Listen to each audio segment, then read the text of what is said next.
In 1907, Britain and France embraced Russia. They used honey, in a triple alliance, Britain, France and Russia.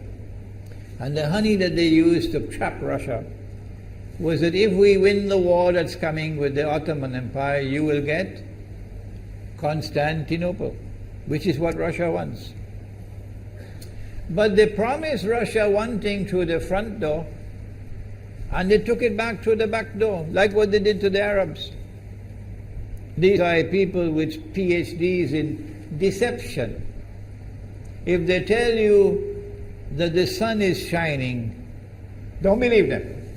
Go outside and look up in the sky, see whether the sun is shining. When the Russian army had fought in the First World War and had suffered the most losses, the brunt of the kill were Russians. And they were now winning the war. And the Ottoman Empire was collapsing. And the Russian army is only an arm's length away from Constantinople. They don't want Russia to get Constantinople. No. So what did they do? Russian Jews organized and executed the Bolshevik Revolution, which overthrew the Russian monarchy. They killed the Tsar and the whole family, overthrew the government, and took Russia out of the war. So the Russian army had to stop in its tracks and could not go to Constantinople. In other words, the Russian Jews stabbed Russia in the back. They did more than that. They brought communism. Communism is not Russian. These dum-dums don't understand that. Communism was created to destroy Russia. Why don't these dum-dums understand it? Communism is not Russian. Communism was created to destroy Russia, to destroy the Russian Orthodox Church. So they brought communism in the Soviet Union. And for the next 60, 70 years, this Zionist-created entity called the Soviet Union waged war on religion, waged war on the Russian Orthodox Church, killed the priests, closed down the monasteries and churches and so on. 60, 70 years. And then, when the appropriate time came and Israel came into being, it is this same Soviet Union which opened the doors for millions of Russian Jews to now migrate to Israel. If you go to Israel today, you might believe you're in Russia. So many people speaking Russian. These are the Russian Jews. And then the Soviet Union, 6 years after Israel came into being, did something strange and mysterious. Crimea is Russian territory. Crimea is a part of Russia. The Soviet Union decided to give Crimea as a gift to Ukraine. Why did they do that? The historians don't tell you. So let Imran tell you. They gave Crimea to Ukraine in order to stab Russia in the back one more time.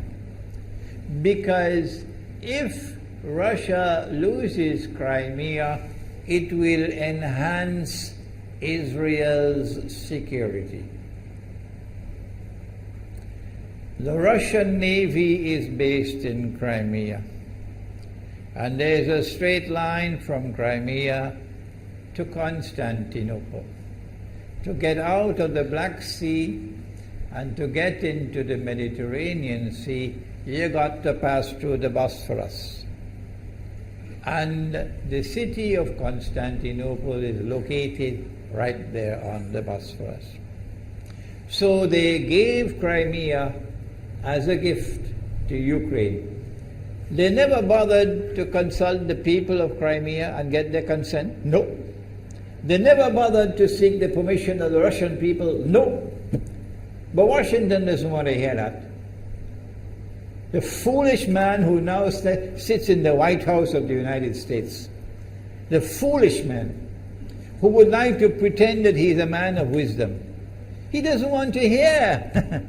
But what are the rights of the Russian people? Were they not violated? Do they not have the right to correct Iran and recover the territory which was unjustly taken away from them on Israel's behalf?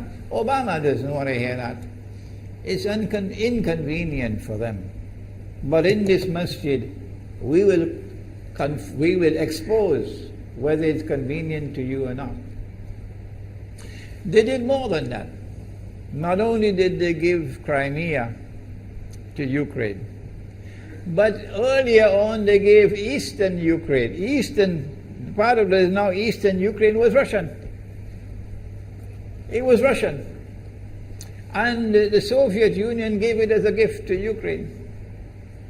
Why is it being given to Ukraine? Answer is that when the proper moment comes, the same people who brought the Soviet Union into being now have a method by which they can cause it to collapse.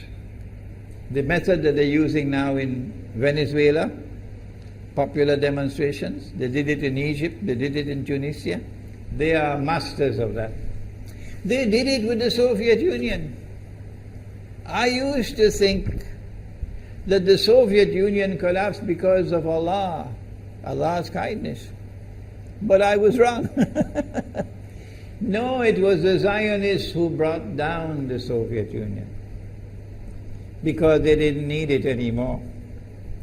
Like tomorrow they wouldn't need you anymore, Saudi Arabia. And they wouldn't need you anymore, Islamabad. When will you understand that? They'll just throw you to the dogs. You served them long enough. So they brought down the Soviet Union. Why? So that Ukraine might emerge as an independent state. That's danger for Russia. They've prepared the way. And now Ukraine emerges as an independent state. So the rope is around Russia's neck now. And from that day, when the Soviet Union collapsed, until yesterday, the relationship between Russia and Ukraine was always problematic. But the people of Ukraine still had the good sense and wisdom to appoint a government that was pro-Russian. The Zionists decided it's time for us to use our, the street demonstrations. And last October, November, December, the world witnessed Caracas all over again. And eventually, the Zionists got what they wanted. You have the money, and you can send in your special people, snipers who will kill, and so on, throw petrol bombs and so on. And eventually they got what they wanted. They created enough havoc. May Allah protect Malaysia from that. Ameen. Ameen. And the president of Ukraine fled. He's a democratically elected according to your method, Mr. Obama, according to your system. He's a legally elected president of Ukraine. And he had to flee. And these hypocrites in Washington and London and Paris who would like us to believe that they are honorable men. They are not. Instead of standing on the side of the legally appointed president and demanding the rule of law, they all showed their colors as hypocrites in immediately recognizing the new government in Ukraine. The new government in Ukraine is anti-Russian. That's what they wanted. That's why they brought down the Soviet Union, to bring in a Ukraine into being as independent state, and then to eventually get an anti-Russian government in Ukraine. If by Allah's kindness Putin had not intervened and been so spectacularly successful, this is what the plan would have been. The new government in Ukraine would have joined NATO, and Russia could not stop it. And when the new government in Ukraine joined NATO, NATO will then send its armed forces into Ukraine. It could include nuclear weapons. Then Ukraine will pick a fight with Russia and decide that Russia must now vacate Crimea. Shut down your naval base. The rope is now tightened around your neck. Russia has to put its tail between its legs and withdraw its fleet, Black Sea Fleet, from Crimea. Russia is no longer a naval power. Crick crack, you finish. And Israel will celebrate. That was the master plan. But Allah planned, and Allah's plan was successful. And it is time for the Muslim world to recognize and to see, I cannot influence governments, so what can I do? Don't bother, you waste your time with governments. But the people can understand that this was Allah's plan. They planned, the enemy planned for so long, and at the last moment Allah intervened. And Putin was able to get the people of Crimea to vote in a referendum.